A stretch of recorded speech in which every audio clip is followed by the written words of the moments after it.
What's up, everybody? It's me, Joey P. Joe Pizzapia, back with another waiver wire video. This time it is week 11 in Major League Baseball, and the theme of this week's video is starting pitchers. That's right, we've got starting pitchers who are getting sent down to the minor leagues that we were depending on, like Alek Manoah and guys like Jacob deGrom, who are now out for the year. So we've got to find some live bodies to throw into that rotation, and I've got some names for you that are pitching pretty well right now. They might not be the long-term solutions, but they can help you in June. And last time I checked, that's what month we're in. So we're going to get to those names in a second. And speaking of fantasy baseball, if you like fantasy baseball, and I kind of know you do because you're kind of watching this video, you gotta try So Rare. FantasyPros.com/collect. It's free. What you do is you open up packs and you create your team, and then you go challenge other people. You can scout, buy, sell, and trade. Plus, we've also got a cool league with the rest of our peanuts and cracker jacks over at Leading Off. FantasyPros.com/Leading Off League. You can join that too. So go to FantasyPros.com/select. Join So Rare today for free and start playing. Have a good time, for goodness sake, on us. Well, it's free, so not really on us. But here are some names on us for free for the waiver wire for week 11 in Major League Baseball. So let's get after it. Let's kick off week 11 with Andrew Abbott, starting pitcher for the Cincinnati Reds, rostered in roughly 60% of leagues. It was a great first start for Andrew Abbott this week. 6 innings, 1 hit, 4 walks, but he did strike out 6 guys. That whip stands at .83 in that start. He also set a record, the first time a left-handed pitcher in the modern-day era of baseball has made a debut start, gone 6 innings, struck out 6 guys, and didn't give up an earned run. So how's that for a bit of history for you? The 24-year-old right-hander had a stint at Double and Triple-A so far in 2023. With a combined 54 innings over that span, he only gave up 33 hits, struck out an incredible 90 batters, walked just 17, had a .92 whip, and also a 15 K per 9 and a 5-to-1 strikeout to walk rate. That's the kind of stuff dreams are made of. So with young pitchers, obviously there's always going to be ups and downs, especially for young left-handed pitchers. We've seen that in the past. The Reds seem to have a special energy going right now since the Elly De La Cruz call-up, so the kids are all right in Cincinnati. If I were you, I'd be adding Andrew Abbott to your rotation. Is he going to throw 150 innings this year? Probably not, but if he gets to somewhere around 130 combined, again, you got to minus that 50 that he's already thrown at the minor league level, you probably got somewhere around 100 innings left in this tank. And if those 100 innings are anything close to what he's done in the dominant minor league performance, you could really have a hidden gem on your hands.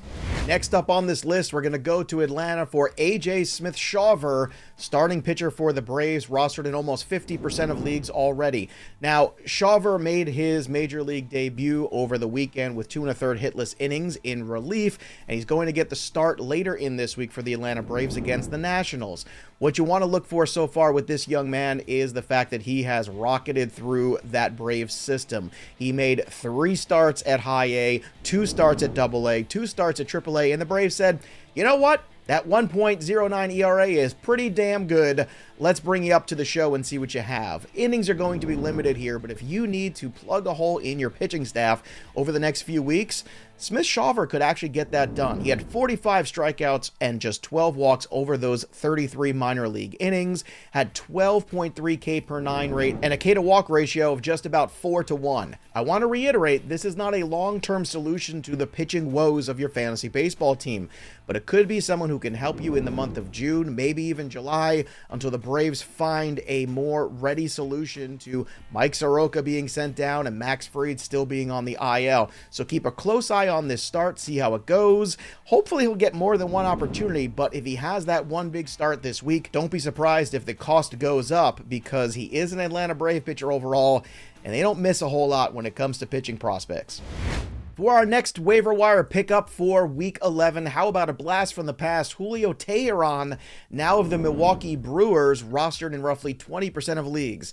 Julio Teheran so far has 2 starts, and over those 2 starts for the Brew Crew, he has thrown 11 innings with 10 strikeouts, 3 walks, a 2.86 ERA, and a 1.13 whip.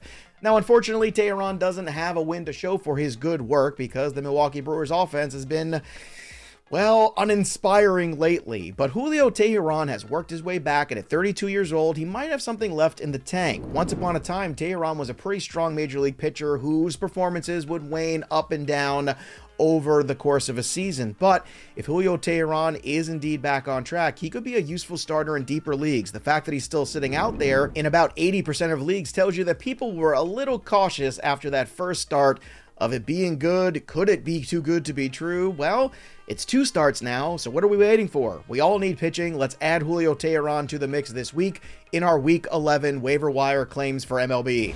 The next pitcher on this week's list is Schmidt of the New York Yankees, rostered in just 34% of leagues right now. And I know this is going to be a tough sell, but I want you to hear me out. You're probably going to look at the overall numbers of Schmidt and say, wow, he's got a 4.96 ERA and a 1.46 whip. But I want to dig a little deeper here, because if you look over his last 21 2/3 innings, he has a 2.49 ERA, 18 strikeouts to just 5 walks in his last 4 appearances. Something is clicking here for Schmidt, and he's starting to get comfortable pitching at the major league level every 5th day. Without Carlos Rodon looking like he's going to be ready anytime soon, there's going to be opportunity for Schmidt in this rotation to stake his claim to a spot. So as long as he continues on this really solid run, you might be surprised how useful he can be. The only downside is with Aaron Judge out for at least a week or so with that toe injury, that lineup isn't going to be great. But Schmidt has always been able to strike out guys too. He's got 66 strikeouts in 61 innings over this year. He has limited the walks as well, just 19 walks over those same 61 2/3 innings. So Schmidt has ability right now to plug and play. Be careful of the matchups, but overall, the trend on Schmidt is good, and I don't think people have realized it quite yet, because every time they click on his name on a site, all they see is that ERA approaching 5. But really, he's been a 2.5 ERA for his last 4 starts, and that's what matters most. Baseball is a game of streaks, and right now, Schmidt is on a good run. Let's head to the bullpen for our next selection. Grant Anderson, relief pitcher for the Texas Rangers, rostered in just 6% of leagues. Now, if you're playing in a league where you could use some help with your whip, your ERA, your ratios, and specifically holds where some leagues do reward them, Grant Anderson might be an interesting selection. We all know that the Achilles heel of the Texas Rangers this year has been that bullpen. The offense has been solid. The starting pitching has been much better than people realize, even without Jacob deGrom in that rotation, but it's the bullpen that continuously hurts them. Grant Anderson might have an opportunity to carve out that 8th inning role. If he does, that means he's going to get plenty of holds. And if you look at what he's able to do in the minor leagues this year, he had a 3.54 ERA with over 28 innings between Double and Triple-A, and he had 47 strikeouts during that span. There's also a small chance that he could get some looks as a closer.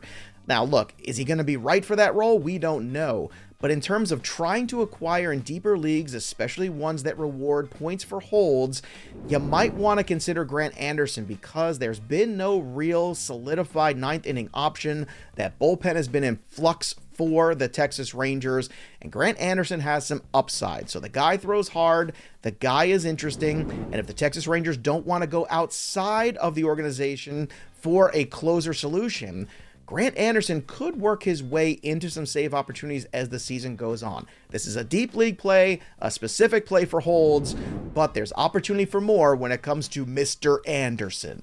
And last but not least, we're going to bring this guy back again. It's Ben Lively of the Cincinnati Reds, because nobody really listened to me last week, and I want to be heard. He is rostered in just 35% of leagues. That's only gone up roughly about 12% week over week.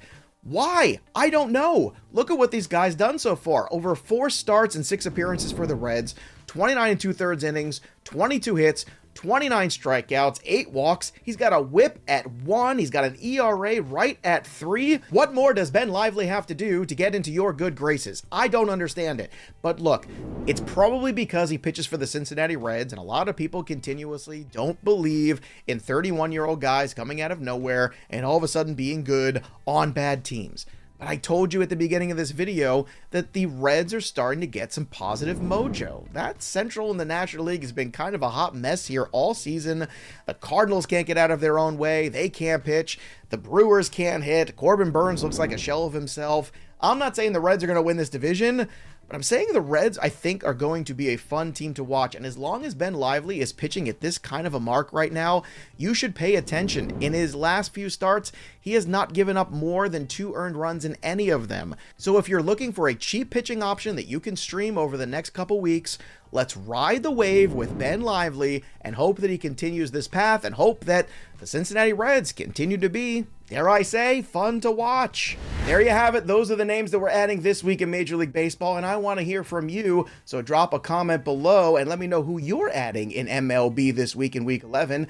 And guess what? If you subscribe to the channel and you drop a comment below, you just might win a free premium upgrade to FantasyPros for 1 year. What? That's amazing. I know, you're welcome. Just look at all the things that we do for you. And while you're at it, go check out SoRare, fantasypros.com/collect today and join our Leading Off League. And speaking of leading off, check us out, me and the Welsh, talking baseball, fantasy, wagering, DFS, all of the above, every single day on this channel, Monday through Friday, 12:30 Eastern. So go subscribe to Fantasy Pros MLB and click that little bell till it goes ding for notifications. That'll do it for me, Joey P. See you next time, kids.